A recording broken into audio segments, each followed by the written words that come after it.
Okay, so this happened when I was around 9 years old, and it's something I will never forget.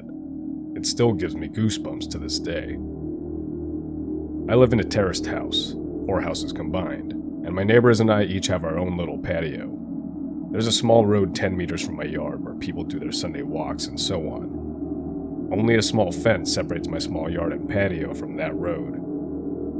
I live in a pretty crowded area, with several of these terrace houses spread around in my neighborhood, so seeing people walking on that road is pretty normal for me. Seeing random people standing on my patio is not. Back then, I usually got home from school about an hour before my mom got home from work. I lived maybe 50 meters away from school, so my mom figured I was mature enough to be home alone for around an hour before she got home. This one day I got home from school. I did the usual thing, which was to make sure I locked the front door and double-check that the back door leading to the patio was also locked. For me at 9 years old, being alone was a little scary even though it was in the middle of the day and only for 1 hour. So once the patio was locked, I would rush to my room upstairs to play as much PlayStation as possible before my mom came home and made me do homework. While playing, I heard this noise coming from outside my window. My room was located 1 floor over the patio, with a view to the road I told you about before. It was kinda like the sound of a cat, but my cat had been missing for over 3 months. Hope sparked and I thought, oh my god, did he finally come back? I ran downstairs to check if it was my cat, but the sight that met me gives me goosebumps just writing this. There was a guy standing on my patio. A tall guy with black hair covering half of his eyes, making him look like a male version of the girl from The Ring or similar. I could hear him making high-pitched sounds, almost like a cat meowing. A brown liquid was running down from his mouth, and I could see him spitting out my dad's stomped cigarettes. He was actually eating from the ashtray. I was frozen observing this, eventually snapped out of it and screamed so loud that the man must have heard it. He didn't react. He kept on eating from the ashtray. I ran upstairs to my room, locked the door, and called my mom, who then called the cops. I've never been more terrified in my life. Lying in bed under my sheets, shivering with fear as I hear these creepy, high-pitched noises from the guy eating cigarette stumps from the ashtray on my patio. I kinda blacked out for a moment, because the next thing I remember is the police arriving on the road by my yard. I hear them talking to the guy saying stuff like, "What are you doing? Get over here or we will come down and arrest you," and so on. He didn't respond, but the high-pitched sounds became more frequent and louder. I decided to look through the window, feeling safe now that the cops were there. I could see 2 police officers standing by my fence, 1 man and a woman. I did not see the creepy man, however, because he was standing directly 1 story under me in my field of view. The police hopped the fence, and I remember hearing the creepy guy screaming louder than anything I've ever heard before. He charged the female officer with full force, and he fucking knocked her out cold. The male officer then immediately tased the guy, leaving him shaking on the ground, screaming still. The policeman struggled to keep him on the ground while putting handcuffs on him, but eventually made it. After a while, he managed to wake up the female officer, who seemed to be badly hurt. He called for backup and an ambulance, and then he sees me standing in the window above him. The expression on my face must have been something else, because he looked at me and said, "I sure as hell hope you didn't see all that." I started to cry. By this time, neighbors started to arrive, wondering what the hell was going on. One of my neighbors, an elderly woman, made me come down and she took care of me until my mom came back home. The police took the creepy guy with them in the car and left. But before they left, they promised to come back and talk to us about what had happened. This is where the story takes an unexpected turn. The male police officer came back later that night and sat down with me and my mom to talk. He explained that the guy on my patio was actually diagnosed with severe autism. He had escaped a facility where mentally challenged people lived, located around 5 kilometers from where I live. He explained that the guy had actually been living in my house 5 years ago, but he had been forced to move when his mom, his only caretaker, died. The poor guy probably thought he would find his mom in my house. He missed the routines, and he missed living there with his mom. The police had to move him from the house that time 5 years ago because he was extremely strong. From what I heard, he had extreme tensions in the body because of the autism, making his muscles grow stronger and stronger throughout the years. This was the reason he reacted the way he did when the police came this day. Still frightened, I told the police officer that he needed to make sure this would never happen again. He promised it wouldn't. After a few sleepless nights, my life got back to normal. The years went by, and the guy didn't come back. Until 1 year ago. At this time, my mom and dad had moved out. I bought the house from them, and I'm still living there today. I was enjoying my morning coffee on the patio when I saw this random guy stopping on the road by my fence. He just stands there, looking at me. I look at him and give him a nod. And then I hear the high-pitched noises. Holy shit, it's him, I thought to myself. His hair had turned gray, but the high-pitched sounds made me realize. My heart started racing, and I instantly remembered the reason why he was back. I realized that he must have managed to escape again. Because I kept my cool a bit longer than when I was 9, I started to realize how sorry I felt for the guy. 16 years later, and he was back to look for his mom. I decided to carefully ask him if he wanted to come down to the patio. He instantly jumped the fence. I started to think he would knock me out like he did to that police officer. He didn't. He smiled. He looked at me and smiled. I offered for him to have a seat. He didn't respond. I then offered to let him come inside. He started laughing. We went inside. His face lit up. Pure joy. He was home. It reminded him of the life he had with his mom. It almost made me tear up. All of a sudden, he sat down on my couch, turned on my TV, and switched directly to the cartoons. I observed him for a while. He was just completely focused on the cartoons.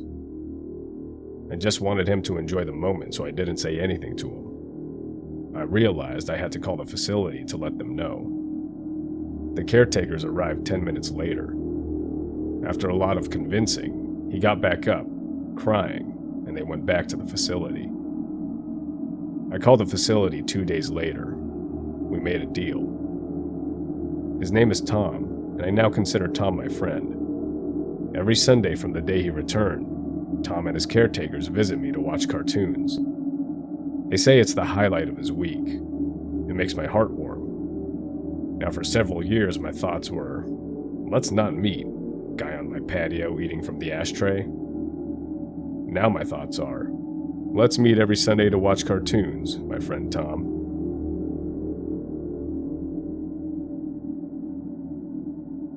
First things first, let me fill you in on some facts and background. I'm female, and my mom was a horrible addict. She barely took care of me as a kid. At the time of this incident, I was around 6 or 7, so my awareness and understanding of things happening may not make much sense. All of this took place in the 90s. One night my mother and I were on a car ride. I wasn't sure why we were driving, but it was late at night. It must have been very late since there weren't many cars on the street and I was sleeping in the back seat. I don't even remember getting in the car. My mom drove up to some sketchy house and left me in the car for what felt like forever. Suddenly, the car door swung open and someone violently grabbed me by my arm and yanked me out of the car. I started screaming and crying until the man that grabbed me looked me in the eyes and said, "Be quiet and don't try to run, or I'll kill you." He had a scruffy beard and looked like a madman. I was scared to death, so I listened. He held me tight by my arm, shut the car door, and walked with me down the street. I looked back at the house my mom was in, hoping she would come out at the last second to save me. I looked back as long as I could as the man dragged me further and further away, but I never saw her come out. As we walked down the street, I wanted to cry, but I was in shock and in fear. I didn't know what to do. If I sniffled or cried, the man would tighten his grip and yell at me. I can't even explain how scared and confused I was. We walked for a little while and ended up in the projects. The projects were a bunch of buildings crammed together in a shitty neighborhood. We walked into one of the buildings and walked up a flight of stairs. My legs and feet hurt like hell, but I was too scared to stop moving or complain. We walked up another flight of stairs when I saw some random guy smoking a cigarette in the stairway. Then, without warning, the guy that kidnapped me fell to the ground. It happened so fast. The next thing I remember was seeing the cigarette guy punching and kicking the kidnapper in his head and face. The kidnapper was out cold. Cigarette guy picked up the kidnapper by the back of his jacket and threw him down the stairs. You have no idea how scary and violent it is to see an unconscious man fall down the stairs. To this day, I still have a fear of falling downstairs. He was bleeding everywhere. I still have no idea how cigarette guy knew to help me, but I'm glad he did. Maybe he could see tears in my eyes. Maybe he just picked up on something and had a bad vibe, but he acted instantly. The first second he could, he attacked my would-be kidnapper. Cigarette guy starts pacing back and forth, swearing at himself, gritting his teeth and clenching his fists. I thought he was mad at me, so I started to cry again. He looked at me and said, Okay, shut up. He had an attitude, so I listened to him out of fear. I wasn't as scared of cigarette guy as much as the guy who kidnapped me, but I still feared him nonetheless. He started to ask me questions with an attitude. Why are you out this late? Where are your parents? Why would you talk to strangers? I was in so much shock and confusion I couldn't answer the man's questions correctly.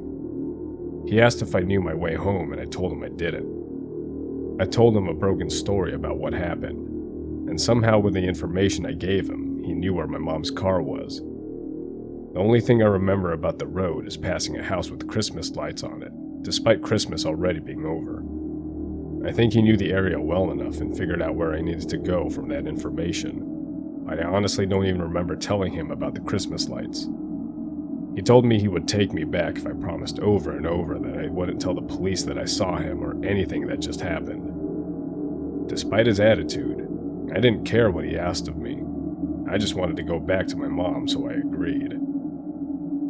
I followed him down the stairs. The bearded guy was still lying on the ground, bleeding at the bottom of the stairs. He wasn't moving at all, and for all I knew, he was dead, which I wasn't really torn up about. After passing over the bearded guy, we walked outside and cigarette guy looked around, panicked. I remember him telling me, "The police don't like me." We walked out of the projects and my feet were still hurting. Cigarette guy was walking fast in a panic and I had to basically jog to keep up with him. I started crying again and he asked what was wrong. I told him my feet hurt, and I remember him sucking his teeth and picking me up with an attitude. He awkwardly cradled me in both arms. He walked down the road for a moment. Then I remember him swearing and running behind a house or a building. A cop car was driving down the road, so he put me down and told me to run to the police car. I tried to run, but my legs could barely move, and I was still scared as hell. The cop car kept driving and rode away without seeing me before I could even get remotely close to it. He kept swearing to himself as he picked me up again and ran down the street. He took me behind a lot of houses and hid from every cop car that drove by. I assumed by now, the police were looking for me. He carried me in both arms, running fast down the road when I saw my mom at her car in the distance. She was surrounded by police officers. Cigarette guy put me down and told me to run over to them. I was so relieved that the pain in my legs disappeared. After he put me down, he ran away. Once I reached my mom, she picked me up and hugged me tight. The police started to ask us questions. I don't remember what kind of questions they specifically asked, but I remember my mom telling the police some convoluted story that didn't make any sense. She basically told me not to say anything. Days later, My dad picked me up and knew something was wrong. I told him everything, and I never lived with my mom again. When I grew up, I had time to think about that day. I never forgave my mother for the ordeal. Not too long ago, I asked my dad what he remembers about the situation, and he told me what he thinks happened from what I explained to him from years ago. He told me my mom was on a drug binge and I got kidnapped while she was at a dealer's place. He said that the guy who saved me, cigarette guy, had warrants out for his arrest. He was copping an attitude simply because he was at the wrong place at the wrong time. Imagine being a criminal on the run, and now you have a kidnapped girl with you, and you just beat a guy half to death. If he would have gotten caught with me, they likely would have added kidnapping to his record. With my mom lying and me being in shock and confused, I definitely wouldn't have been able to tell the authorities that Cigarette Man was actually helping me. So, to Cigarette Man, thanks for saving me. But to the man that briefly kidnapped me, go to hell.